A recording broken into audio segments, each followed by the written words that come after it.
analysis methods. The purpose is to present new lenses and perspectives which can bring about the opportunity to think differently and hopefully spur innovation. The goal of this webinar is therefore to introduce a new way of thinking about safety with the hope that it will stimulate collaborations and ideas which will lead to new innovations in safety in healthcare. And it's important to note that our intention is to make this a conversation. So Garth and I have both limited our time speaking so that we have at least 15 to 20 minutes, if not more, at the end to have a significant interactive dialogue. So please send your questions through the system as you think of them, because I think that'll be a very important part of the discussion. So with that, I'll move on to my introduction, which is going to paint patient safety as the wicked problem and just review for you where we are with patient safety, talk about the evolution of safety science, and talk about how healthcare fits a model of a complex adaptive system. And that will set Garth up to talk more about how resilience impacts complex adaptive systems. So the problem, to set up the problem, I'll bring you back to the IOM report, which many people are probably tired of hearing about by now because it's quoted so often. But it was an important turning point, as you know, for us because it really drew public attention, regulatory attention, and research funding attention, and hospital leadership attention to the problem of patient safety. Whereas in 2000 it was uncommon, it's now common to have most C-suites in most hospitals have senior leaders who are responsible for safety and quality. Shortly after the To Err is Human report came out, Congress passed a resolution that there would be 50% less error in 5 years, and funding came with that in order to stimulate innovations and research. But many reports are telling us 12 years later there's been essentially no change. And without going into the details, I'll review the major ones with you. And starting with data in the 1980s, the 1990s, which both those first two on this slide were what impacted the IOM report, Levinson's paper in 2008, and then the North Carolina paper by Chris Landrigan's team and the IHI Global Trigger Tool, all had slightly different methods, slightly different outcomes. And so the background of this slide is meant to acknowledge the fact that we are comparing apples and oranges with a lot of these studies, but I think that we can take a step back and see that the studies are showing us that there has not been a dramatic improvement in safety over the last decade. So, certainly not something analogous to what aviation saw from about the mid-1980s until today in terms of their change in safety culture. So why has there been minimal change in healthcare? And by the way, I should acknowledge that when I talk about no change, I talk about there being no change overall. Certainly, we all know of pockets of really significant change. For example, the reduction in HAIs, and a great example is Dr. Pronavost's work on checklists in the ICUs and how those have changed ventilator-associated pneumonia and other complications. And we see some specific hospital systems throughout the country that have really done a good job in improving their numbers. However, overall in the United States, we have not reduced overall harm. And from a safety science perspective, there's two big reasons for this. One is the preoccupation with human error, focusing on reducing human error instead of reducing harm. And the reason this is so important is we're putting so many resources into this, yet scientifically we know that human error is a fact of life. In fact, most people learn that from their parents before they're 2, that everyone makes mistakes. Although in healthcare there seems to be a continued lingering attitude that everyone can make mistakes except healthcare providers. The second reason for this is overall ineffective solutions. And what we're going to talk about a little bit today is the fact that many times solutions are ineffective because they're not well matched with the complexity of the system in which they're working. Jim Reason's quote, "Fallibility is part of the human condition, and we cannot change the human condition, but we can change the conditions under which people work," is an important way to demonstrate what I'm talking about. And I have a picture of metal at the top because I think there's a really good example to use here that helps mechanical engineers and civil engineers talk talk to human factors engineers when we try to explain what we mean. If every piece of metal has properties that cause it to break under certain conditions. Yet if we design bridges which expose the metal to those conditions that would cause it to break, we don't blame the metal when the bridge breaks. But when we expose people to conditions which are conducive to human error, that facilitate error, we tend to blame the people for that error, and we try to focus on changing the error rate within the people rather than changing the environment in which they're working. The problem is blaming the people, as we well know, because the name, blame, and train system is going down in flames in healthcare. We know that it won't change the rate of future events. To better understand why this is, we can look at the skills, rules, knowledge framework that was adapted to explain error by Jim Reason and based on Rasmussen's SRK model of cognitive control, which tells us that on one end, when we're using knowledge-based cognitive control, we're doing something we've never done before or that we're very unfamiliar with in an unfamiliar environment, and there's no routine or rule to help us handle it. So we handle it by trial and error. And by the way, as an aside, I'll say in this context, error is a good thing because it's how we learn to do things. It's the only way to learn to do things better when we're in the knowledge-based system. On the other end of the spectrum is skills-based cognitive control. And here we're using automated routines that require little conscious attention. The problem is that in healthcare, we are operating in the skills-based area most of the time.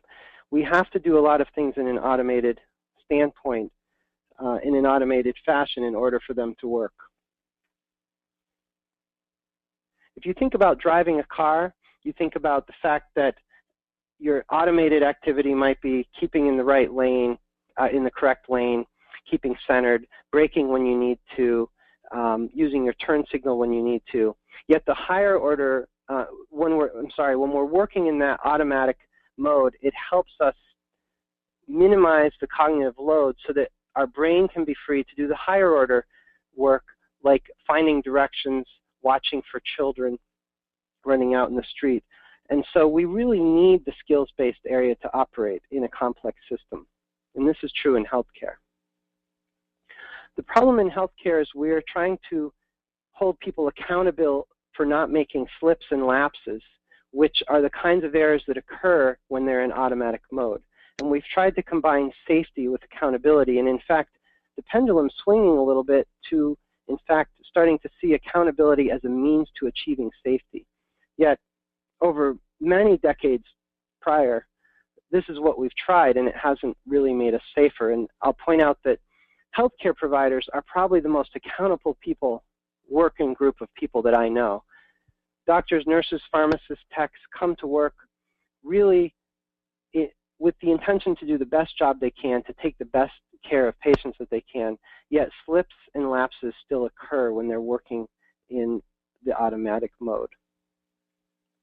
What we need to do is recognize that both are important. Accountability is certainly important, but accountability is an administrative function, not a safety function. These should be handled separately.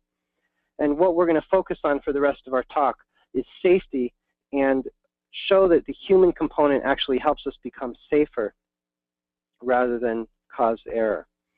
Now this next slide I know is somewhat busy and complex, so I'm going to walk you through it somewhat. In the center is Snowden's model of system complexity, going from simple to chaotic, and then in the center is disordered.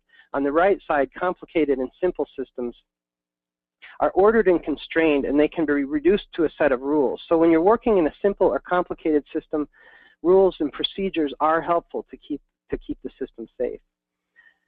And on the left side, complex and chaotic systems are unordered, and they cannot predict cause and effect, and therefore it's hard to model or forecast them.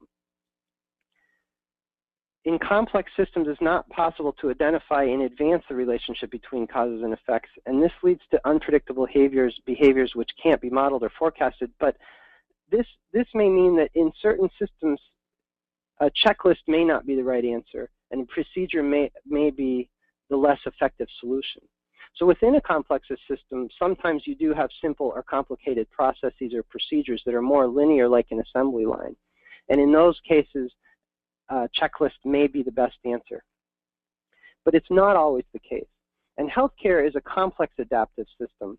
And adaptive means that the individual and collective behavior of the humans working within healthcare, the behavior changes as a result of their experience. That's what makes them adaptive. So when you hear us use the term complex adaptive system, you understand that it's an unordered system that's hard to predict, yet the humans working within it learn from their experiences to make the system safer. And what the problem is that when you're working within a complex adaptive system, when procedures and rules have been developed that may not be appropriate to keep the system safe or may not be the best solution, then it creates this system where managers believe work is being done one way, and although everyday work, which used to be called normal work, but really there's no normal, so we call it everyday work, is actually how the work is being done. And this is where resilience comes in, because the reason there's a difference, the reason this gap occurs is because for the most part, people are doing the work differently because they've learned from prior experiences in their complex environment, and they're making the system safer and more efficient. And this is where resilience comes in. To better define that, scholars in resilience have labeled safety 1 and safety 2 as the different ways of looking at safety. And safety 1 is the way we've traditionally done things, where we believe that a system is safe if there are no accidents or incidents. And we focus on making sure nothing goes wrong. And we focus on humans as being the primary contributor to error. So that leads us to study the error and, in the systems approach, to try to mitigate the effects of that error to keep the system safe. And when we look at the safety 1 and safety 2 framework, there's not an idea that they're in opposition or that they contradict each other or that you need to choose one or the other. They're seen as complementary lenses or approaches. So the complementary approach is safety 2, which is where resilience comes from. And that looks at it in the opposite direction, saying a system is safe if it can adjust its functioning during a disturbance, which is where adaptive comes from, so that it can sustain required operations under both expected and unexpected conditions. The idea is that when an unexpected condition is encountered, the humans within the system can keep it safe. The focus is on making sure that as much as possible goes right, rather than preventing wrong. And humans are the primary contributor to resilience. A good example of resilience is when the U.S. Air Flight 1549 lost its engines at just a few thousand feet.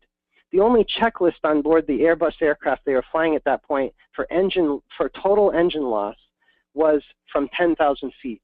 So they had no checklist available to go through all the processes and all the procedures they needed to do to safely land that airplane called a ditching in the Hudson River. And yet the crew was able to do this because of their knowledge and experience, or resilience. So when you think about the famous heparin cases, and in case you're not familiar with them, I'll just say that there is a series of cases over more than a decade where these two vials of heparin have gotten mixed up and have not been recognized by the person giving them as being different. And that's important because those two different vials have tenfold different in concentration of heparin, and giving the wrong one, giving the higher concentration, can result in serious harm or death. In safety 1, we would look at the event after it occurred, saying, why was the wrong vial given? And we would look very closely at the contributing factors. And this is a very important analysis, and we learn a lot from this. In safety 2, we would look at it from a different perspective. We would say, why did they give the right vial all the other times? And after the incident in Indiana where the drug dispensing machine was stocked with the wrong vial, so that when a series of 5 different nurses went to the drug dispensing machine as a very routine automatic behavior that they did day in and day out, and asked for the low concentration heparin, and a drawer opened where usually it's stored, but the high concentration one came out. when that happened afterwards, when the administration looked back in their event reporting system, they said that there were literally hundreds of cases where there had been a wrong medication stocked in the drug dispensing machine. And all of those times, there was no adverse event. There was no harm to a patient. In fact, they didn't even recognize the trend because they weren't analyzing these cases because there was no adverse event. And one of our issues in Safety 1 is that we focus on outcome. When there's a bad outcome, we focus on those events rather than where the real hazard and risk is. So if they had looked at those cases afterwards and said, or even before, and said, why are all of these being caught, and why is this going right, and why is the wrong medication not being given, rather than focusing on why the wrong medication was given, it would be a different lens and a different perspective, and we could learn different things. So I won't read this whole slide to you, but this theory on the left, theory W, is Safety 1, and theory Z is more like Safety 2. Safety 1, we think about things as things going right because systems are well designed, scrupulously maintained, and that's what we aim to develop, is that kind of system. Procedures are complete and correct, and people behave as they are expected to do and as they are taught. But as I pointed out in the gap slide, that can be less effective in a complex adaptive system. On the right side, we look at why things go right. They may go right because people learn to overcome design flaws and functional glitches. They may adapt their performance to meet demands, interpret and apply procedures to match conditions.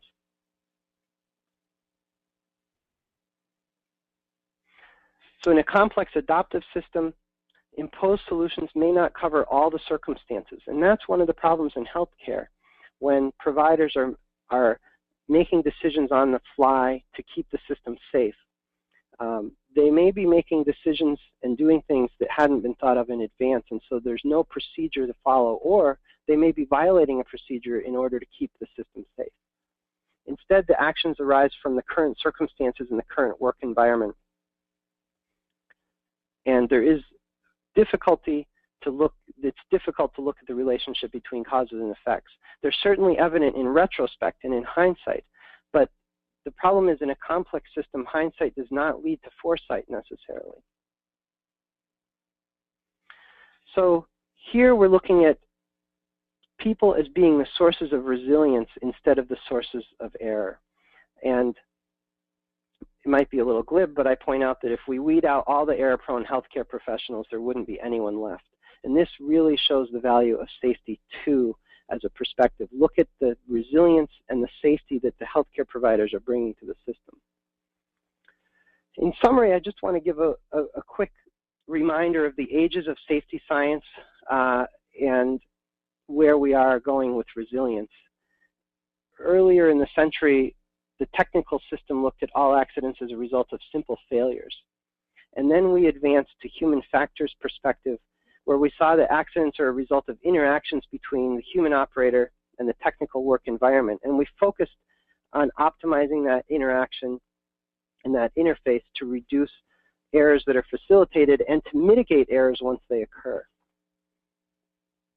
The organizational age looked at the way the organizational does things as being the cause of incidents and accidents.